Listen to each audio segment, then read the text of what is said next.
Nous allons parler du tout nouveau livre de Zindzi intitulé Grand-père Mandela, le combat de Madiba raconté aux enfants. Avec Grand-père Mandela, Zindzi a trouvé le moyen de raconter à la jeunesse le combat de son père. Un bel hommage à l'occasion du Mandela Day qui s'est déroulé hier 18 juillet. Angèle Béatrice Basse pour plus de détails.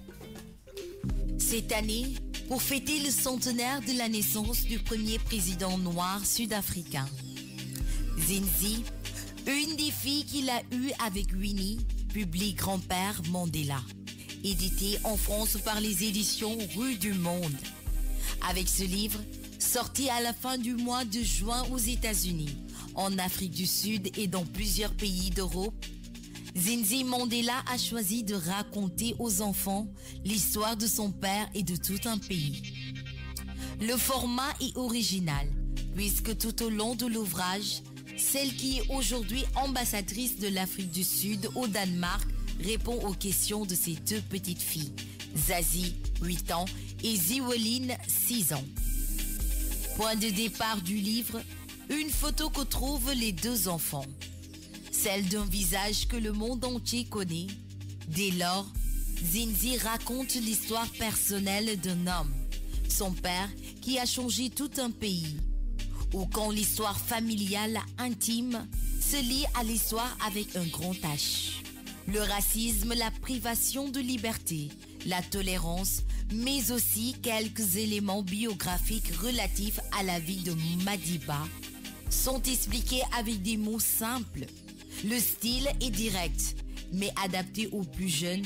L'ouvrage offre ainsi des réponses aux parents en manque de mots. Devant des questions parfois très ambitieuses, c'est quoi la justice?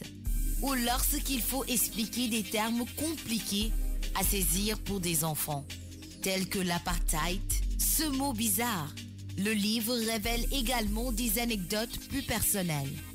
Zindzi raconte par exemple qu'à chaque anniversaire de son père qu'il passait en prison, Winnie ressortait un morceau de gâteau de leur mariage qu'il n'avait pas eu le temps de déguster le jour J.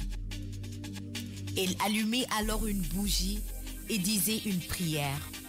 L'ouvrage est donc riche d'histoires en tout genre. Des dessins pour les enfants et les parents. Pour mettre en image la vie de Nelson Mandela, celle qui n'a connu son père que derrière les barreaux d'une cellule jusqu'à l'âge de 29 ans, a choisi Sean Coles.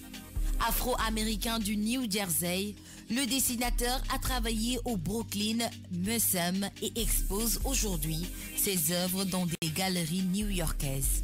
Si l'on constate dans le discours de grand-père Mandela un effort d'adaptation pour mieux s'adresser à ses jeunes lecteurs, le trait du dessinateur, lui, est net. Les dessins sont adultes.